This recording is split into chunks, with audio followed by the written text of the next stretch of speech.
fair question for all you non-scientific people out there, but the answer is a very new and exciting approach to functional foods and nutraceuticals for the heart. You don't have to be a cellular biology geek to know what adenosine triphosphate is, or ATP. ATP is a life-sustaining and energy fuel for all of your cells. It is this fundamental ingredient of your cells that has yielded this new and exciting field of study, that of metabolic cardiology. The focus here is not on your cholesterol lowering, but on the mitochondria. So that's the answer to your pop quiz. These are the Tasmanian devils, or the powerhouses of your cells, which form, at least from a heart standpoint, if they're sick, are depleted of energy in the form of ATP. Now, while bad cholesterol, the LDL, and smoking and high blood pressure and diabetes may clog your arteries, what about your heart muscle? A sick heart muscle leaks ATP, or adenosine triphosphate, like a dripping faucet. And I was fortunate enough to have the father of the concept, Dr. Stephen Sinatra, MD, an interventional cardiologist, fellow of the American College of Cardiology, former chief of Manchester General Hospital in New Hampshire, as our keynote lecturer during my anti-aging fellowship. And to say that he was passionate about the metabolic aspects of heart disease is an understatement. His approach is known as the awesome foursome, and it utilizes 4 nutraceutical or nutritional supplements that replenish the sick mitochondrial supply of ATP.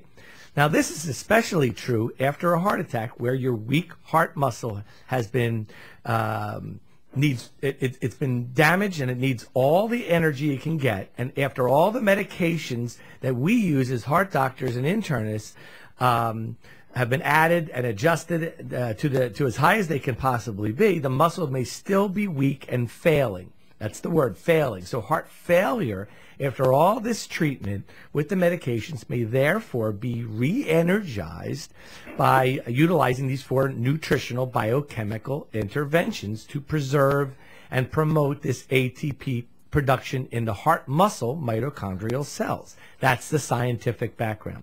Now, I use the railroad analogy.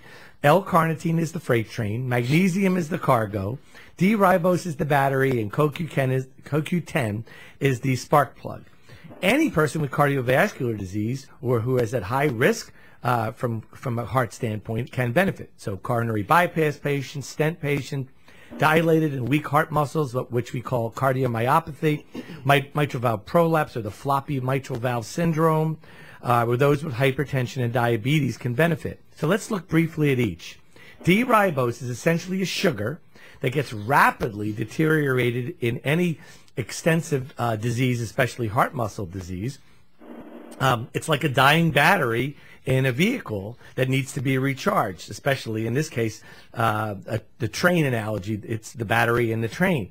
The weak heart muscle, and in particular open heart surgery patients, have both their heart function and their quality of life improved after D-ribose. Angina patients have been shown that they can walk further with less chest pain. Even though it's a sugar, it does not stimulate an insulin response, meaning it doesn't worsen diabetes. Now, as stated, it's a battery that restores the ATP in the mitochondria inside heart cells. The dose is usually 5 grams, either in a powder or capsules, average dose, and then we up it to about 15 grams per day in weak heart muscles. Carnitine, which is the actual freight train that carries fuel into mitochondria, and the fuel is fatty acids. So you have less carnitine, and this is the form of L-carnitine, means no fatty acid transport, and you get a weaker heart muscle. L-carnitine has been shown in small studies to suggest a clinical and survival benefit in patients with weak hearts, and in larger studies may improve heart parameters after a heart attack, but even larger clinical trials will need to confirm this. Now, the dose is usually about 1 to 2 grams a day, 1,000 to 2,000 milligrams, as an average, and about 2,500 to 3,000 milligrams a day in advanced heart disease. Magnesium, it's a mineral.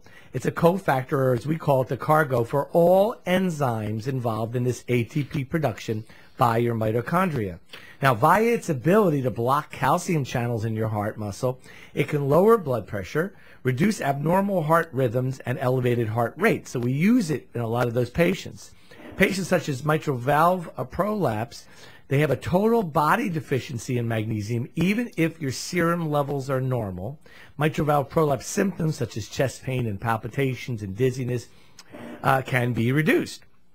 In 2003, magnesium intake was evaluated to reduce and shown to reduce risk of coronary heart disease and over about a 15-year period, and it appeared to have at least marginal or trending to have significance in terms of these results. But really, again, as we're going to say a lot today, further studies will be required and are warranted.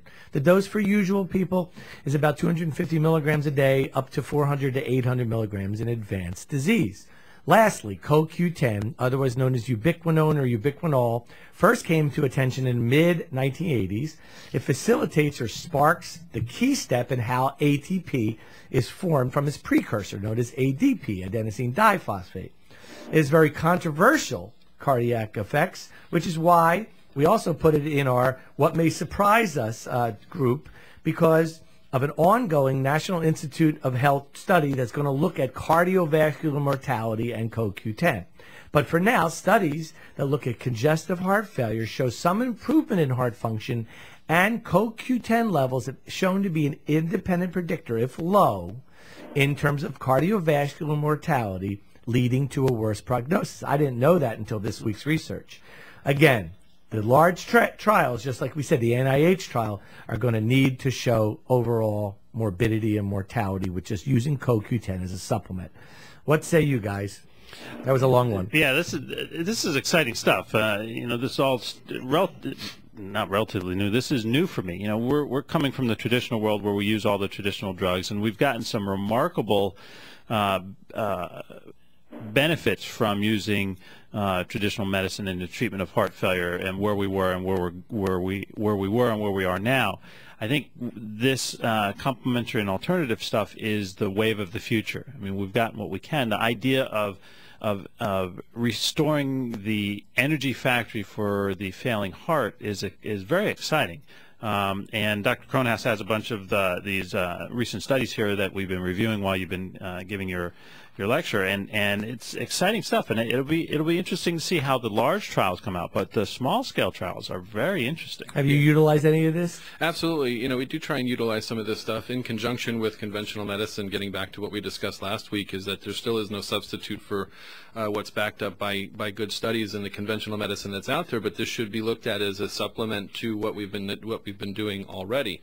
And looking at the root cause of disease in the patients is a lot of times is problems at the cellular or even subcellular level, all of the little inner workings and machinery that happens inside the cell to make energy, and that's really the whole main goal of the cell function, is to produce energy to do the job that it has to do. Pete, well, I want to ask Pete. Pete, we've sent you some patients with this. Have you had a lot of call for this yet? On what? On metabolic cardiology, people coming in. I know I've sent a couple patients. I've been using it for 10 years now. 10 years. Well, that's pretty good. And by the way, I give you A+ on everything that you said. It was right on the number. I appreciate that. No, I mean, we now. I'd like to add to all that is all the supplements are great, that you talked about. They're all clinically backed, but nutrition is still the #1 key to get your vitamins and supplements from. Absolutely. Absolutely. And that gets to the theme of Smart Heart University is good nutrition, good exercise. And I also wanted to comment, all these studies we're talking about here are have a background of conventional therapy. This is in addition to and complementary to traditional therapy. And even with that, we're seeing these initial studies showing benefit. Right. But it looks like we're starting to head toward. Well, folks, I heard the internet was out, and so again, we're being joined by Dr. Kaiser, Dr. Kenneth Kronhaus, and Peter Marino of Nature's Nutrition and Vascular Natural. Let's run out to our pop quiz. Chelation uses a form of EDTA, which in some cases can cause fatal low levels of sodium, potassium, or calcium. Which one does? Sodium. Potassium. Okay. We'll be right back on Your Smarter Heart University with that answer and more on AM 970, The Apple.